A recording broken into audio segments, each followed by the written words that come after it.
Welcome to the panel tonight. Our COJO graduates who are here to relate some of their experiences and perhaps give you some advice.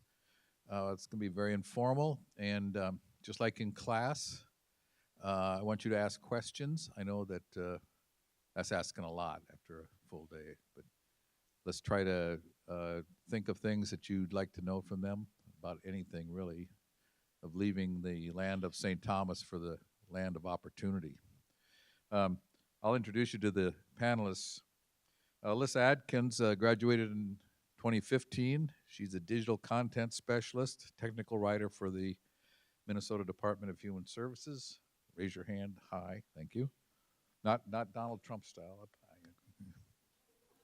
Danielle Holman graduated in 2015 as assistant brand strategist for Periscope.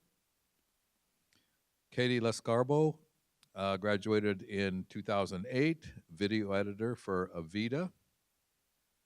Did I say your name right, or Aveda? Is it Aveda or Aveda? Yeah. Okay. Deanna Peterson graduated in 1998, making her the senior member of the panel here. Thank you for being here. No, actually, I out-senior everybody up here, so don't feel bad, okay? She's Senior Director, Corporate Responsibility and Communications for Cargill, little food operation up the road here. Cece Porter graduated in 2014. It's graphic design and digital marketing at Storm Creek Apparel. Emily Sirik graduated in 2013 as an account manager for Hot Dish Advertising. Hot Dish, yeah. Tater tots on everything, huh? Yeah, you'd think. Miles Trump graduated in 2011. He's program manager for 360 Journalism downstairs, and one of our former sports reporters for Tommy Media. And Bailey Warfield graduated in 2015. She's a reporter for WDIO TV in Duluth. We have a few microphones here, so I'll get the ball rolling. Just ask each of you if you would tell us a little bit about what your biggest surprise has been or was after you left here, or maybe you're still being surprised by things, but just kind of relate what sort of has struck you as surprising or interesting since you graduated. So I'm Cece. Probably the biggest surprise for me was that my first job out of college was not a life sentence. So if you don't like what you do right away, it's okay. You can use that experience and go apply it to other things or figure out something that you really do want to do. But don't be afraid to, just take an opportunity because it looks like a really good opportunity and go with it. Yep. Ecolab, just in downtown St. Paul. Mm-hmm. My name is Alyssa Adkins. I graduated last spring, and I am at the Minnesota Department of Human Services. My biggest surprise is how far grit, enthusiasm, and curiosity will get you. I interviewed for my now job being the most junior member, as I found out, with not a lot of experience. And my prep for the interview is what got me the job. So study hard.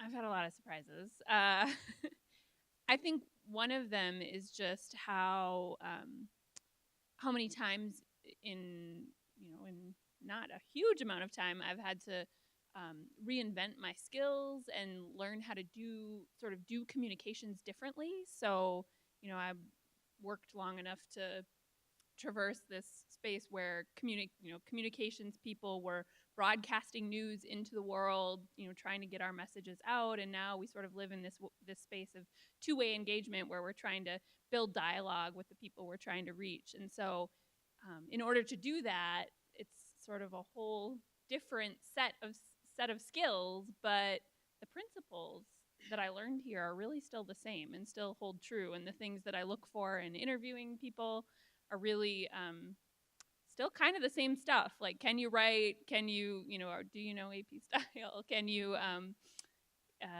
can you articulate yourself confidently and with a sense of authenticity? Got my own. All right, I'm Bailey. I just graduated this past spring. I think what surprised me the most was actually kind of the opposite of Cece's. I was surprised by how much I loved my job immediately. So I'm an on-air reporter at the ABC affiliate up in Duluth. I was not ready to leave college. I was like, I love it. I love St. Thomas. I want to keep learning. And that's the best thing about my job is I still get to learn things every day.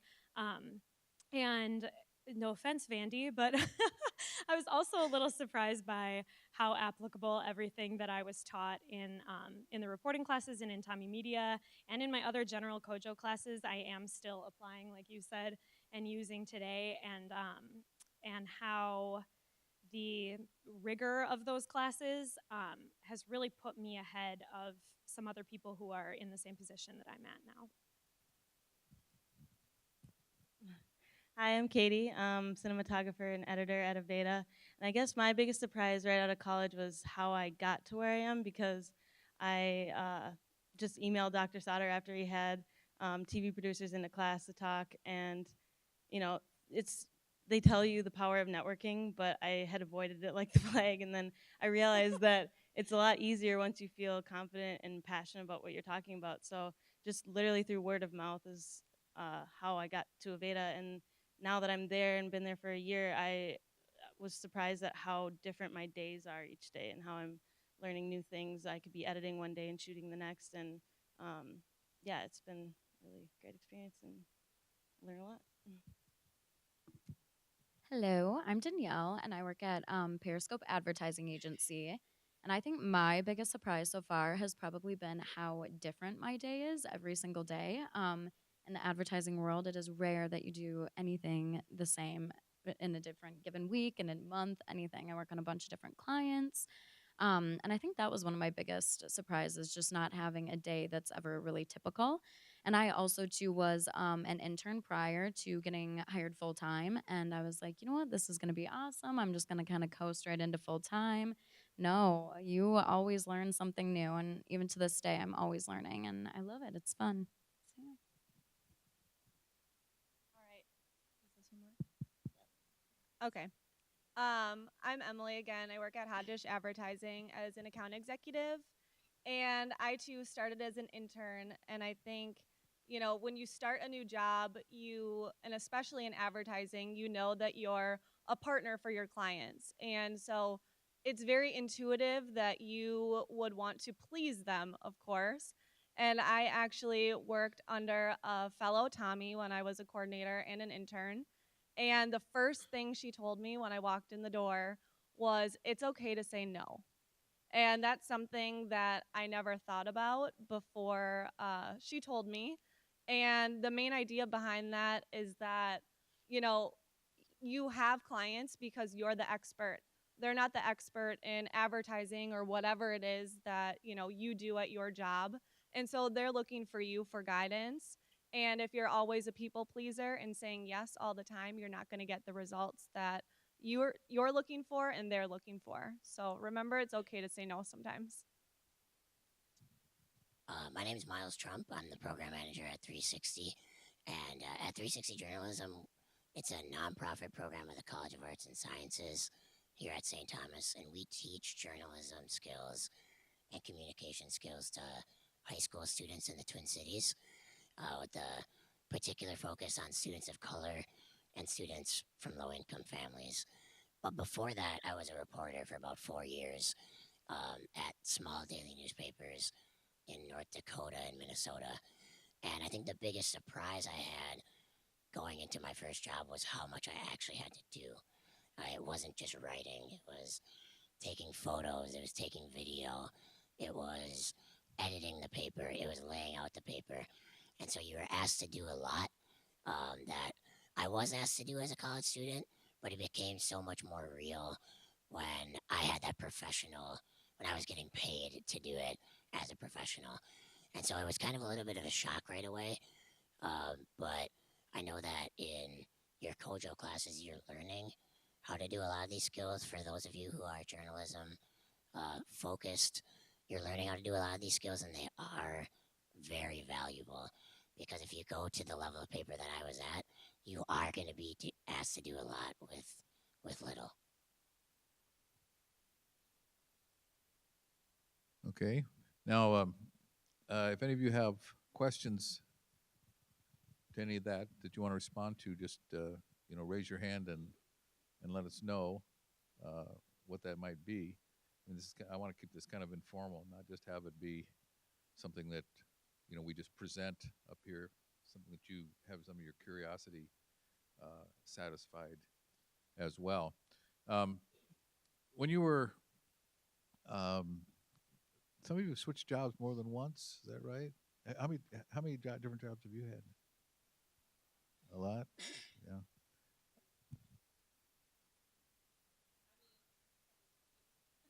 Yeah. Now, is that just something that comes with the field you're in, or? You can probably hear me without it. I think the reality is in working in communications and media, that often you're a part, even sometimes in agency life, which I was a part of as well for a while. You're a part of a small team, and so in order to advance or move up, you sort of have to move out to move up sometimes. And so, or if you're motivated and are blessed to have some talent, then different opportunities open to you. And so, yeah, it just sort of followed a path. I know that Miles, for example, had to move around, and I know I asked this question because in my own experience, that's what I found myself doing too. And Miles, tell me a little bit about some of the moves you've made. So I graduated here in 2011, and at the time, I knew I wanted to be a reporter, but I knew I needed a little bit more experience, and so I actually did an internship at the St. Paul Pioneer Press as a news reporter right after I graduated for the summer, and then I got my first job in Wahpeton, North Dakota, and that's a small town in southeastern North Dakota, close to the Minnesota border. And I was there for about a year, but it wasn't for me. That style of news just wasn't my calling, and I got into journalism thinking I wanted to be a sports journalist, and so I came back closer to my hometown of Mankato and to a small town called Waseca, Minnesota, and worked as the sports editor at a weekly paper in Waseca, and then made a little bit higher move within my company to another paper called the Faribault Daily News in Faribault, Minnesota, where I worked as a sports reporter. And I think I saw all of those as sort of stepping stones to get to where I wanted to be, which is to work at a paper such as the Star Tribune or the Pioneer Press here in the Twin Cities. But at the same time, I also had a passion for working with young people, and that was something that I knew I wanted to do regardless of where I worked. And so I had some experience with 360 journalism when I was when I was a college student. And there was a position that opened up, and I was kind of reaching a crossroads where I had to decide if I was going to continue down this newspaper path. I was probably still a couple of steps away from where I wanted to go, meaning I probably had to go to at least one more larger paper to get to where I wanted to get, or I could come to 360. And honestly, it was a no-brainer for me to do this because it was really the perfect intersection of my two passions, which was working with young people and being involved in journalism. So it's kind of a roundabout story how I got here, but I'm very, very happy in the position that I'm at right now. Who else has had good internships when you got out of here? Yeah. So I had 4 or 5, I guess, internships while I was in college. And they were all very PR focused because I was destined to work at a PR agency. And I was fortunate enough to take a class with Craig Bryan. And he told me, you would be way better in advertising. You have to try it. And so my senior year, he hooked me up with my then account executive, and I interviewed for the internship and ended up getting it. And I worked there for a year before I was hired on. And obviously I've been there since, so Craig knew, so that was great. But I think the internship route is very valuable, and I know you're in a similar situation. But having that internship beforehand really lets you prove yourself.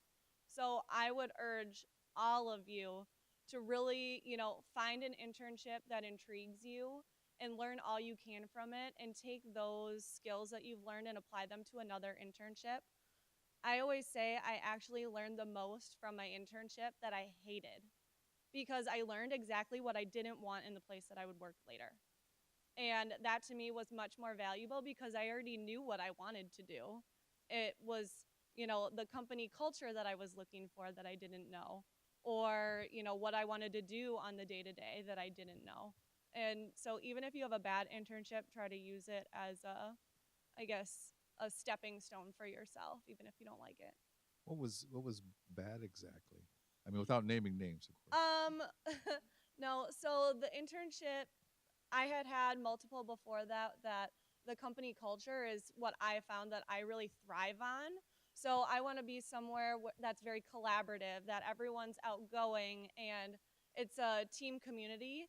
That internship was more, you worked in your cube and you had tasks to get done and you did all of those and they didn't want a lot of extra talking. And, some of you guys might like that and that might be what you want. It's just having that internship, I found that that's totally not what I wanted. And I was able to work with the people that I worked for to do tasks that I enjoyed doing in addition to what I had to do. And so it made the time pass a lot faster. But I also didn't want to leave the internship early just because it wasn't the culture I was looking for, because I was learning so much about what I didn't like. What was your internship experience like? Yeah, so my internship, I think the biggest thing I learned from my internship while I was there was to just take chances, and that if you don't know what you want to do, that's okay. I actually started my internship in HR, which I knew was literally not what I wanted to do. Wasn't going to school for it. But I was like, this is an opportunity to get in at a really big agency, so I'm going to take it. And I had a tiny bit of HR background from my previous job before that. So I think it's okay to not know what you want to do and to just go for it and see what you like. Because again, with my internship, similarly, I learned a lot of the things that I liked and a lot of the things that I didn't like. And I think, too, you really set the stage for yourself on how to be successful and to show people how you work, and to also do maybe take the jobs that aren't so glamorous and to show people that you're willing to put in the time and the effort and to help people, and that can go a long way. So. Um, I want to ask Cece about her job. I know that we don't have a lot of graphic design courses here, and some of you may be interested in that. I get asked about that quite a bit by students. Maybe you could kind of tell how you got there through the classes you took and some of the other things you did. That's kind of funny because I never actually took a graphic design class. Let's see. I'm trying to think back to how it kind of started. I did like yearbook and newspaper in high school, I think, and kind of what I did the most or was the best at, like versus everything else, was layouts and things like that. So then when I got here, I kind of put that aside for a while because I was like, I'm going to be a journalist or like a PR person, and then I signed up for or applied to Tommy Media, and then started doing graphic design there. I started working with the yearbook and started doing more stuff there. And then the more things I did or like put on my Facebook, then people started reaching out like, can you make this album cover, or can you like make my resume look cool or something? So then that slowly spiraled into like freelance work that I could actually use to build a portfolio and to keep finding jobs that were like that. So I get the message is that what you do outside of class is about as important as what Yeah, you do big time. inside Yeah. of class. Did you take the graphic minor at St. Kate's when you were here? No. No, you didn't do that. Nope. No. It was just advertising major and Spanish and American culture and difference minor. So all the graphic design and web design stuff. I guess I took a web design class with you. You That did. was one. That's Yep. right. Yeah. She was But yeah. great. Yeah, so. And it did. I mean, just finding the programs or using them in the labs that we have in here, and messing around with the programs by yourself will help you. Because if you ever do take an advertising class, they're gonna ask you to mock up an ad, or at some point it is super useful. So if you just find YouTube videos and go figure it out yourself, it helps a ton. I would say like for anybody who's graduating now, having basic content development skills is really important. You don't have to be expert at it, but you need to be able to put together something you can put on a social channel. Let's see, who's next there in line? This is Alyssa, yeah. Tell us a little bit about what you do as a digital content specialist. Yeah. So that is a name for my job that my boss made up. There's also, I've been called a technical writer, or the official state name is an information officer. I think a combination of the digital content specialist and technical writer gets at it. So I am in the disability services division on the training, technical support, and communication team. The state does not like short names for anything. So, and what that is, it's an internal support team for each of the policy areas within disability. And as a communication or as a technical writer, I'm working with people that make the policy to communicate that policy to the people that need to know it. And that's people that work at counties, tribes. None of this I knew before I started 2 months ago. And so in that, I'm working a lot about working with people to kind of translate government language into language that people can understand and quickly understand. So, and a lot of that content goes on the web. So we send emails and then on our website. So just learning how to write well and clearly, and knowing that is important so you can do those skills well and communicate the value to other people to get them on board. Danielle, tell us a little bit about what an assistant brand strategist does. So a lot of times I get asked what that is because it seems kind of subjective. So basically it's actually associate brand strategist, but pretty much the same thing.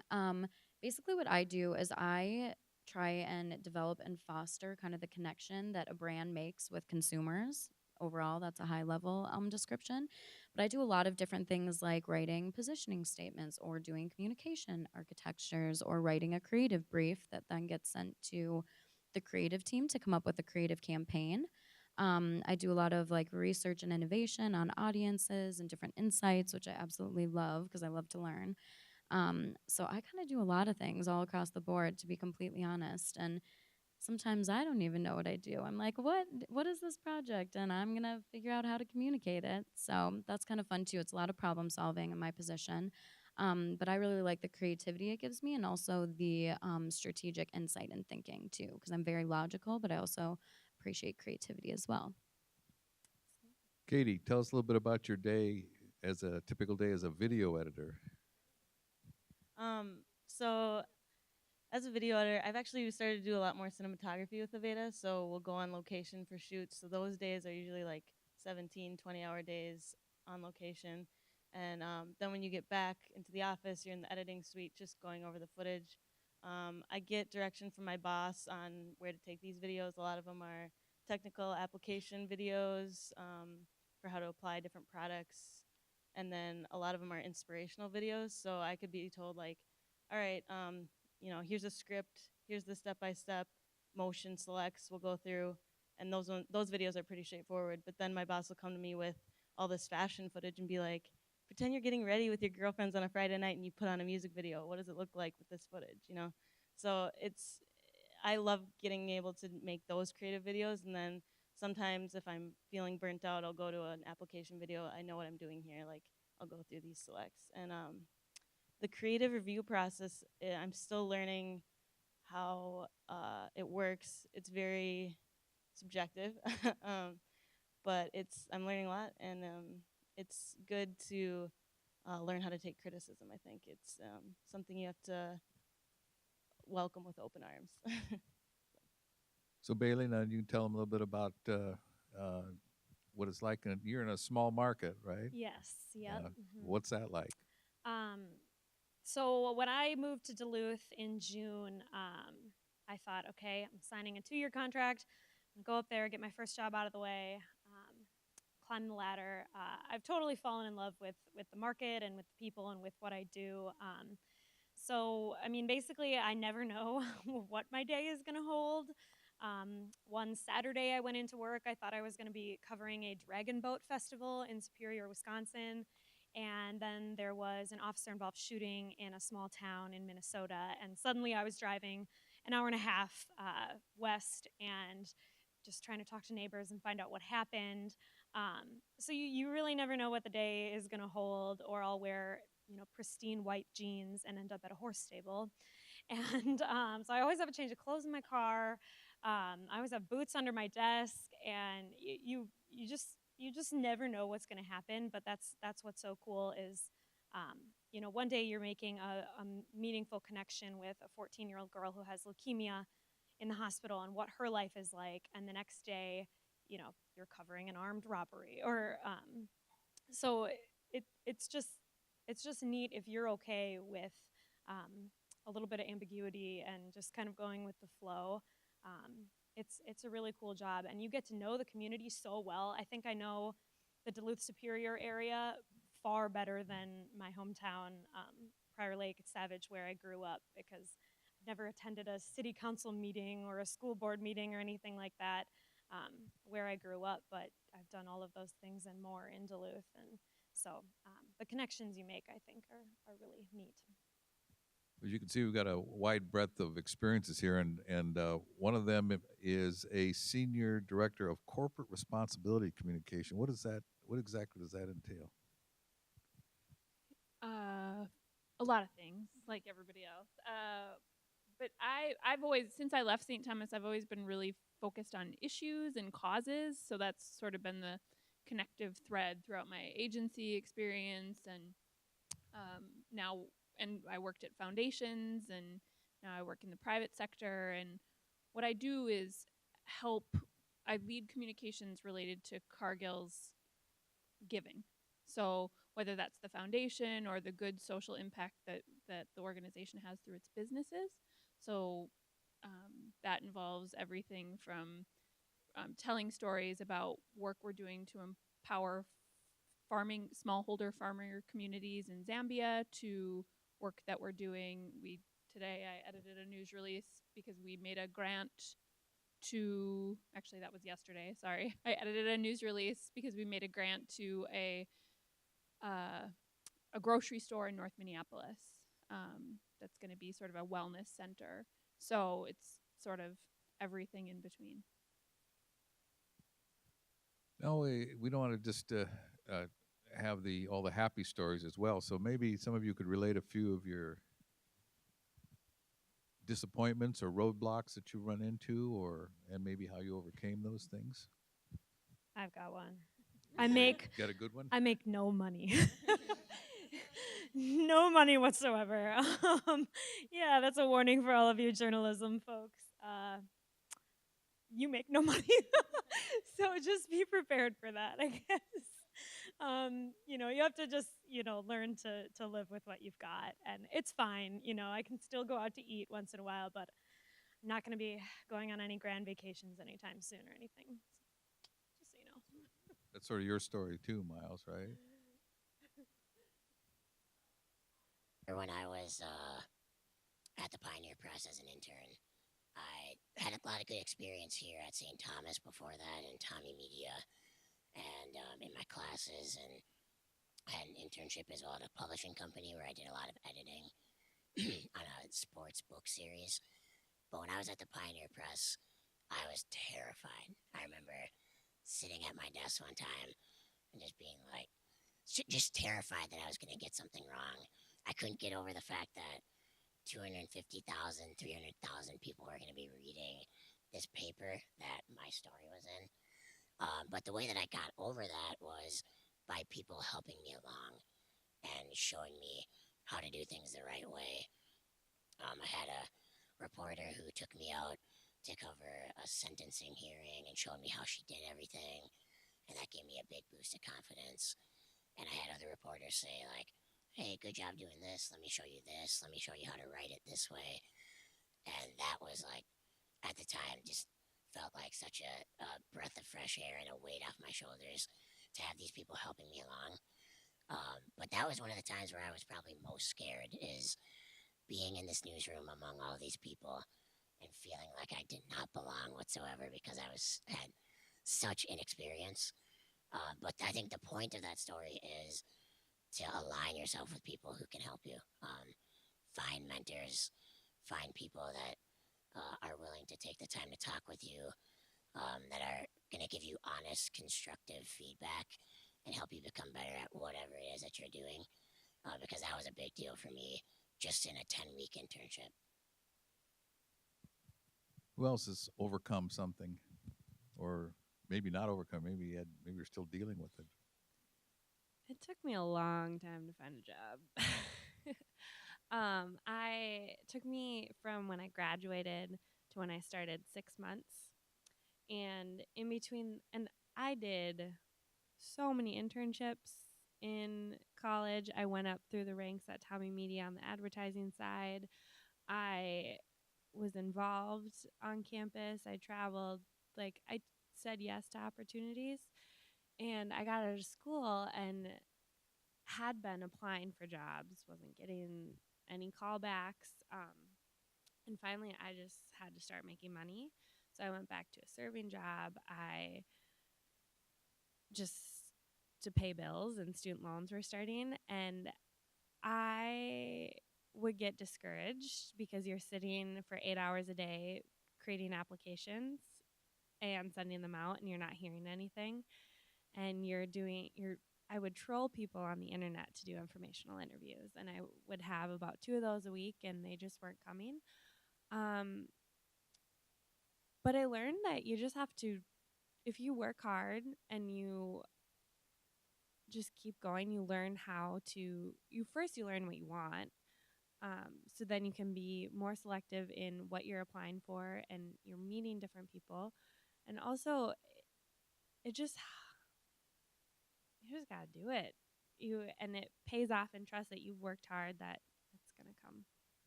And be humble. It's sort of like real estate. It only takes one buyer, to sell a Yeah, house, yeah. for you to sell your house, and you may not see anybody, and that one person will show up. And just to tell you, I had a very similar experience where I sent out 50 applications to newspapers around the country, and got 3 replies. 2 were negative, and the other was Chicago Tribune. So I mean, it's just a matter of like you say, hanging in there, sending out those applications. And who else has a story of something they overcame, or some difficulty that they think that the students here could learn from? Yeah. I think one of the biggest things that I've had to overcome, that I'm still overcoming, but I think I've learned a healthy way to do it. I get very caught up sometimes in if I'm making a difference in other people's lives. And I think sometimes I tend to get caught up in my job of thinking I'm here to help other big companies make money, which sometimes gets down on me a little bit. But I think finding the good that you do every day and how you help people you work with, but also some of the clients, you'll have feel-good clients. Like I work for Gillette's Children's Hospital, and I also work for United Healthcare Community and State, so helping underprivileged and underbanked people manage their money. So I think a lot of times it's easy to get caught up in the big picture of what you do and thinking of your job from a high level standpoint. But I think if you start breaking down the things that you do every day and focusing on the good and the things that you're making meaning out of, I think that can go a long way.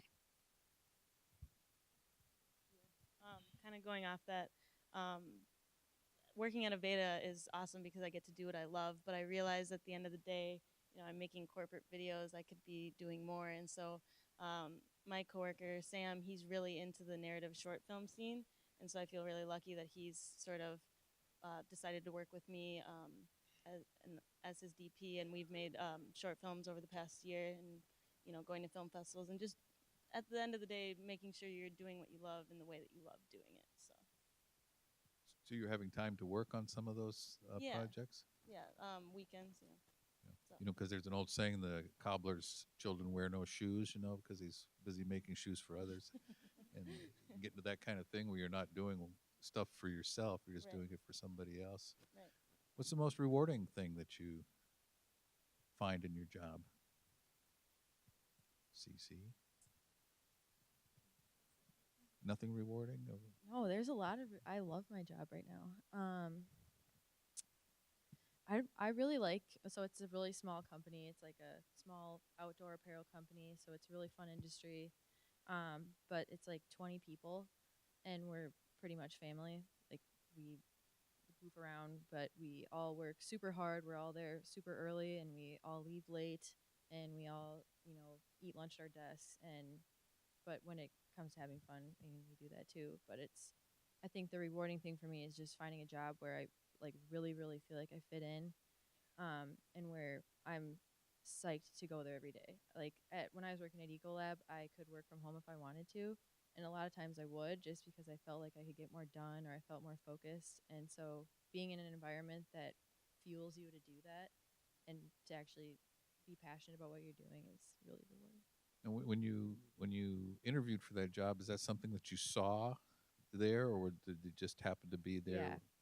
Yeah. So I interned at Finnegan's Brew Co. when I was in school, and the woman that founded that is actually best friends with the woman who owns this apparel company. So they both are kind of the same mindset, where they just hire really passionate people and want to see them grow. So like part of my compensation plan would be classes that I want to take, or things like that, where they really want to see you move up and grow and find a way to stay there. So I think it's been really good. What's rewarding about your job?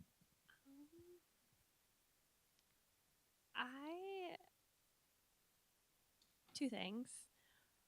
One, I really love a well-written sentence. It's like those small, it's those small pleasures when. There you go, Lydia. And I just, in kind of thinking about what I really love to do, I love writing and I'm passionate about that.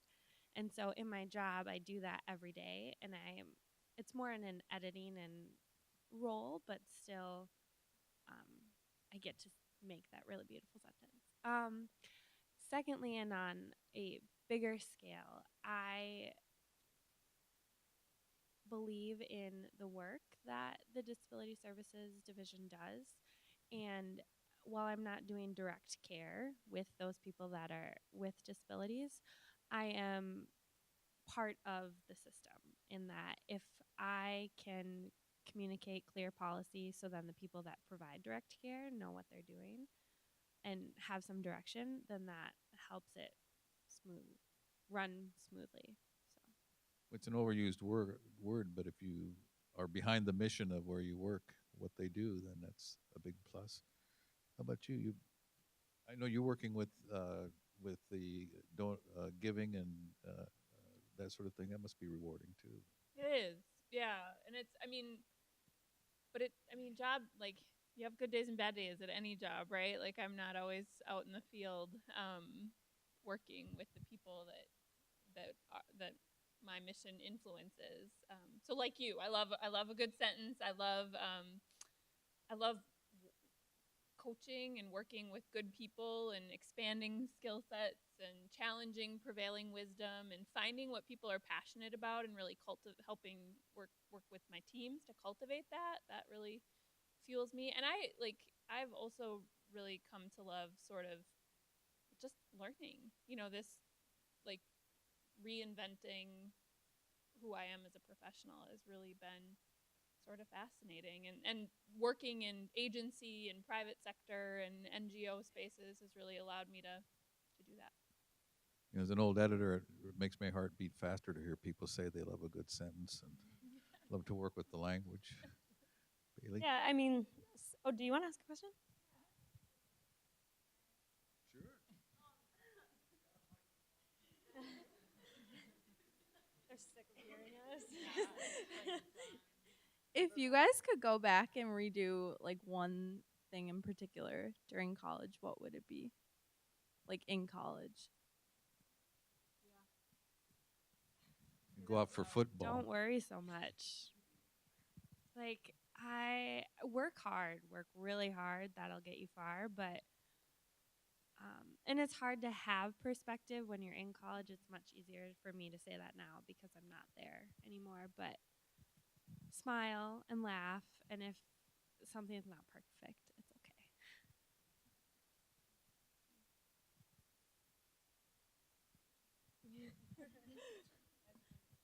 Mine's very similar. I would say just be confident in yourself. Like the one thing that I always tell myself over and over that helps me get through any situation is that every single person you meet and you talk to through life and you connect with, like we're all people. Like I today coming here, one of my best girlfriends at work was like, "Oh, are you nervous to like get up in front of everyone?" And I was like, "No, because like you guys are people just like I'm a person." And I think really making those connections and just being confident in yourself and like knowing that you can do it just like everyone else does it in life would help a lot. So take opportunities, take chances, and even if it's scary and it seems risky, you can do it. So obviously, we're telling you all to be very driven and go after your goals.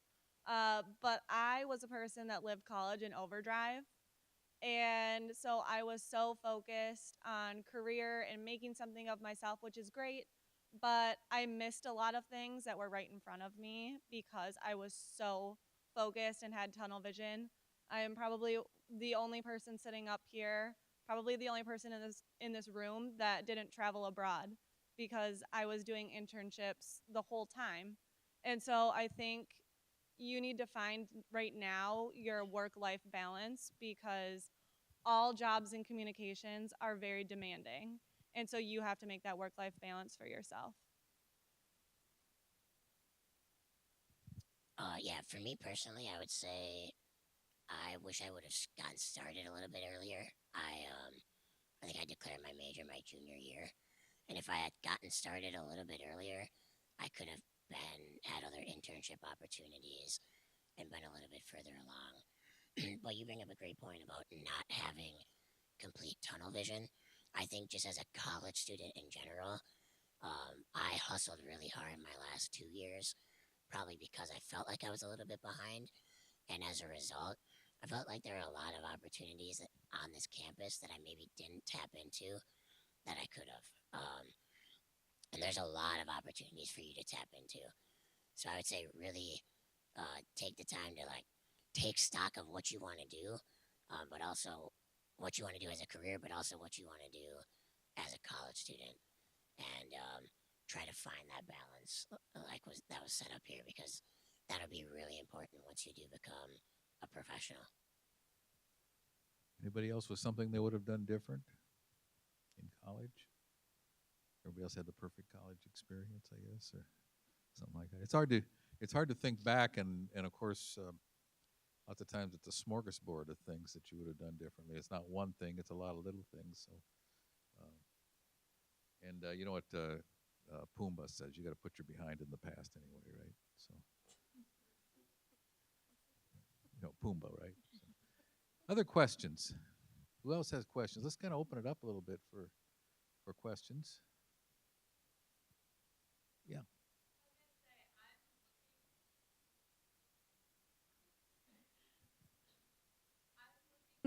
To be in the ad agency world, and someone told me that a lot of times your schedules are off, and so I didn't know, is there anything outside of work that keeps you going, keeps you passionate? Everyone always says it consumes your life so much, so didn't know if there's something outside of the ad life that keeps you there. Well, I work for a small advertising agency of about 15 people. And so we have a very family like atmosphere. So while you are expected to work very hard, I don't think we have generally as long of hours as maybe a larger agency might. So they kind of help us navigate that work life balance. And our owners really make sure that they know what makes you tick. So I, for instance, am on the board of a women's shelter, and they ask me about that constantly and make sure that I can go to those board meetings. And they really set us up to have other things outside of work so we're not so consumed, and really make it a point to talk to us about that on the day to day so that we don't forget it.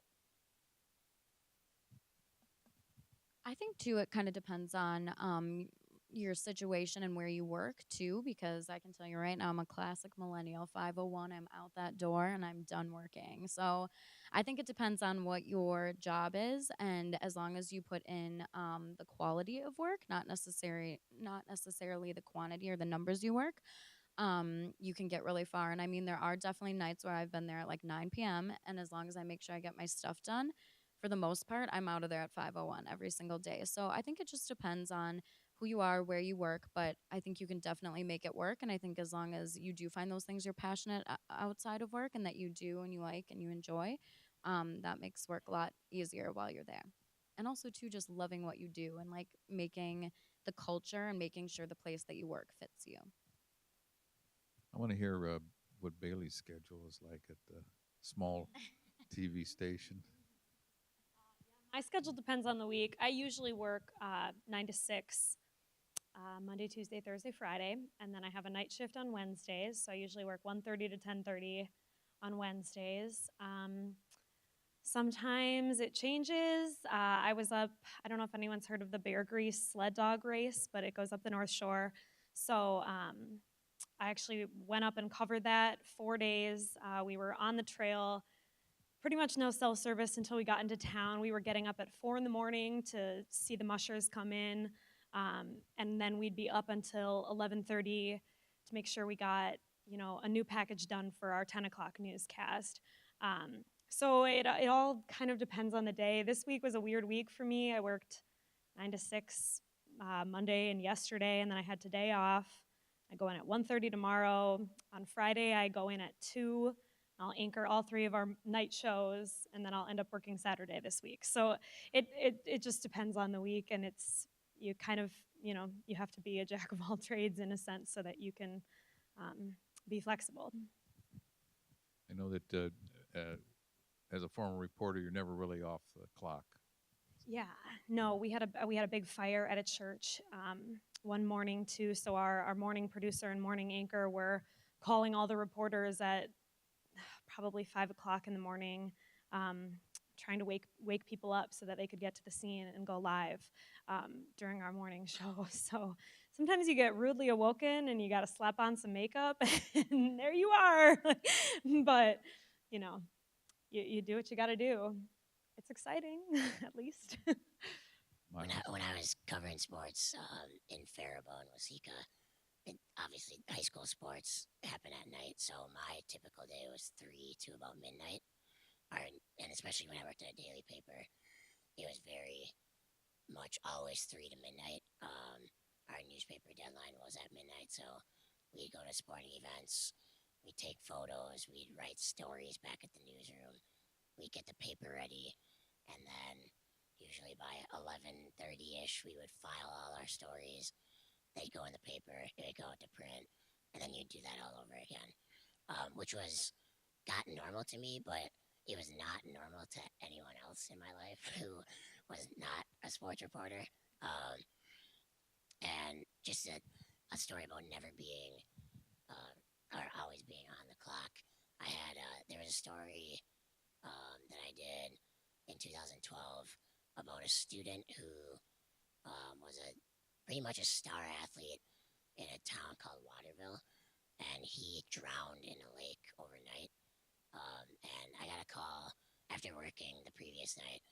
I got a call from a coach at like 9 a.m. in the morning telling me that his player drowned, and it was pretty much like all hands on deck at that point. And I think I worked till like 2 in the morning that day, so however many hours straight that is after working till probably midnight the night before. So it definitely is an around the clock, or it can be an around the clock job.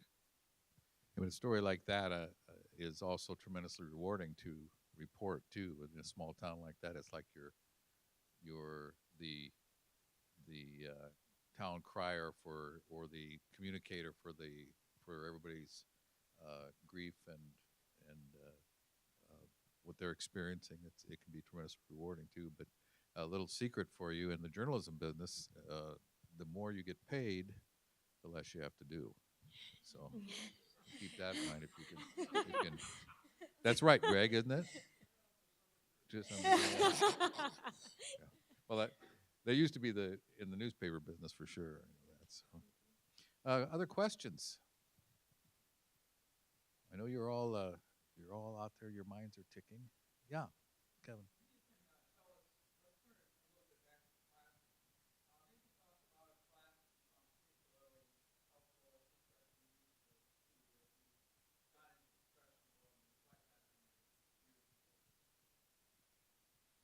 Editing.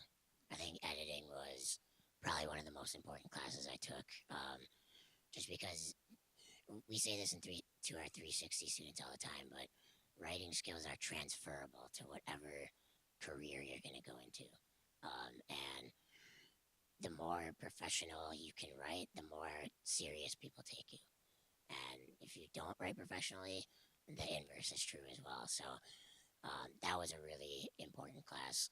Obviously, being a newspaper person, but just now in general, in everything I do, it was important to learn the mechanics of how to edit.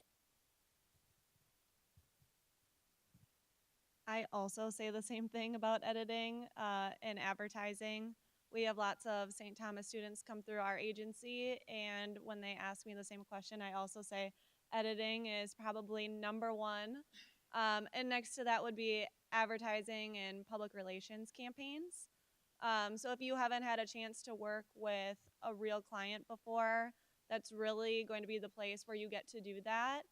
And I think for me, that was the one class that really geared me up more than any of the others for being at a real advertising agency, because you're, talking to a client and getting their feedback, which isn't always positive.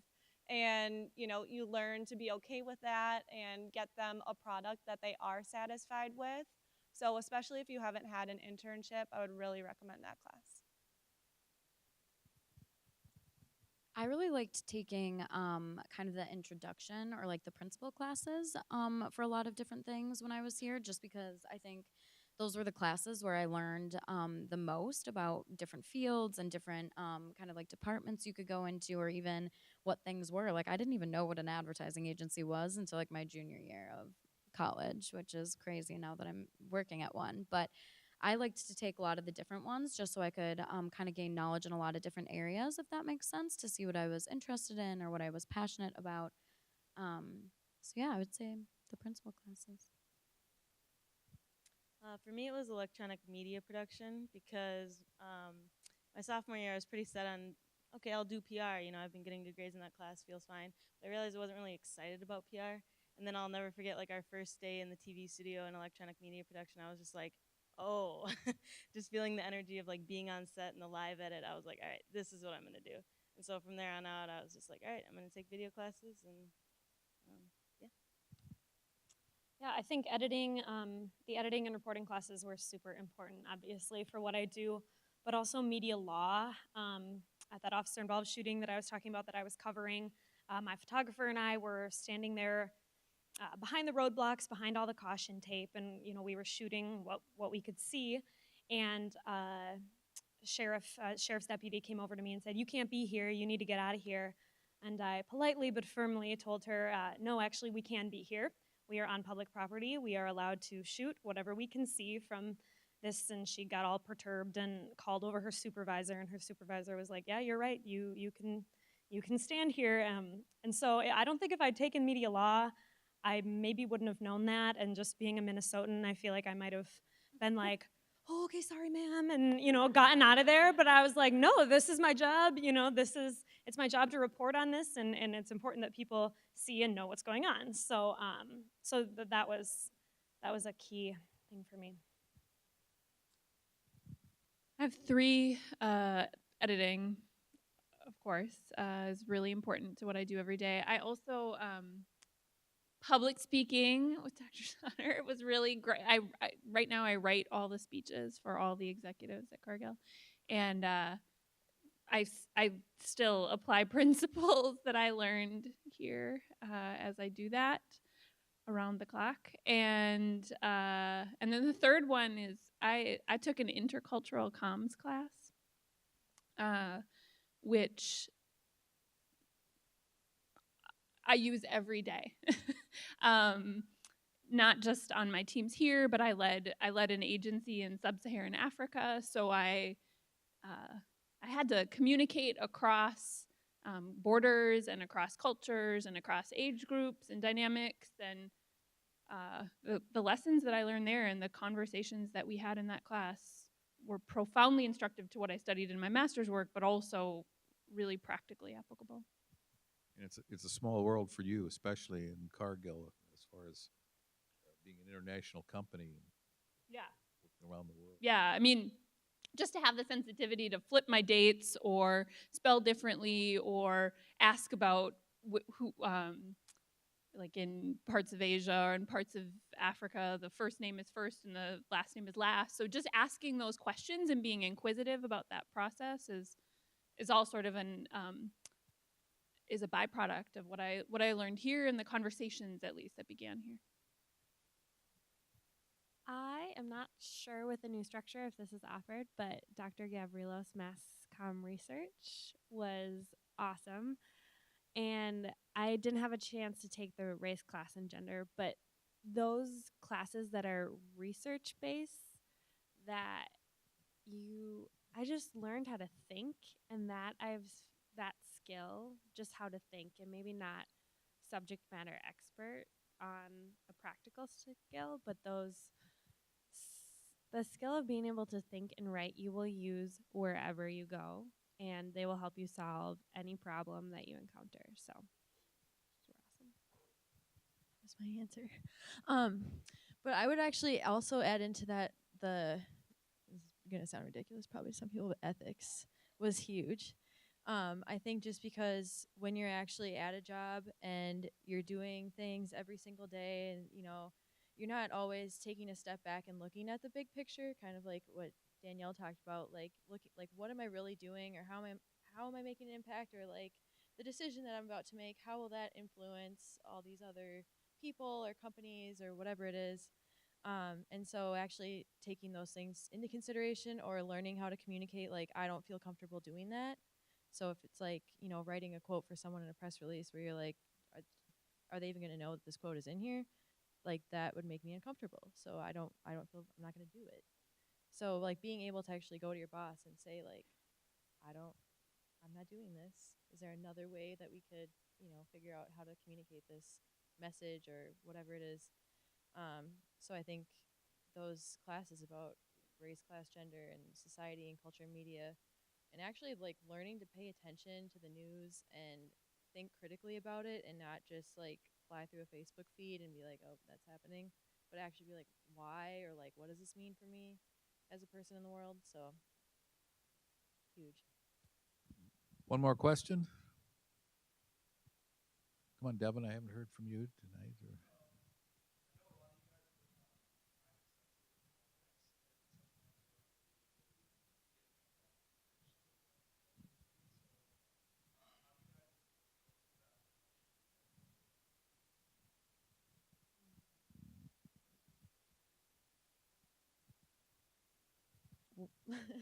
Extra hours outside of work, I think, are okay.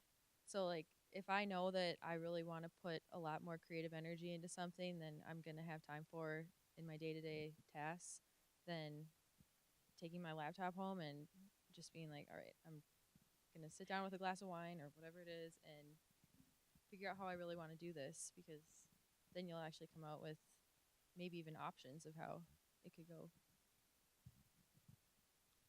Well, I'm an account exec, so I'm the keeper of those deadlines and timelines. And so I'm in a unique position where I have worked with my clients for 4 years now, roughly. And they know that our team is very good about setting deadlines to begin with and backing out the timelines with enough time that, if a hot project comes through, that we can get that done and we're still going to have time for your project. With that said, because I do have a really good relationship with a lot of my clients, I exercise the ability to say we need more time on this to make sure it's up to par. And I think it's okay to do that as long as you provide enough of a timeline ahead of time that you're not missing their ultimate deadline. And because we work in a team, it means that you don't have to be a perfectionist yourself all of the time. You have other people that are going to catch mistakes if you miss them. And I mean, that's great. So you don't have to worry about, dropping the ball because someone else will pick it up for you. So that helps. I think for me, the key whenever I'm doing something time sensitive is the preparation that I put into it beforehand. And so when I think about when I was a reporter, we wrote on deadline every single night. But the preparation I put into researching whatever story I was writing or getting my notes in some organized order or whatever it was, I took all those steps. So when it came time to go, then I could just go, and I had sort of a formulaic system that I could use for writing on deadline. And now at 360 Journalism, I don't have that kind of deadline pressure, but we have programming for high school students, and we feel like we never have our students for enough time. We always want more time with them. But that same preparation principle applies, is we're always preparing so that when we get them, when we get them on campus, we can have as deep of an impact with them as we can. So half of what my job is just preparing and planning for when the lights go on so we can go and really get the most impact possible. So preparation is really key for any time sensitive material. As you develop those procedures, the little processes, and you do something for the 20th time rather than the first time, then those kind of management skills come a lot more naturally to you. And the great thing about being in a job like a small market television or a small ad agency or a small newspaper is that you get far more practice in a week than you might get in a semester with a class here. I always say that, like the editing class, what you do in a semester there is less than a week's work for somebody who's an editor somewhere. So, well, it is after 7 o'clock. Is this going to go to 7? Is that right? Yeah. So let's give it up for our panelists. And as they're making their way out, perhaps you can buttonhole them if you have one last thing you want to talk to them about. And thanks for coming. I'm glad to see such a great turnout.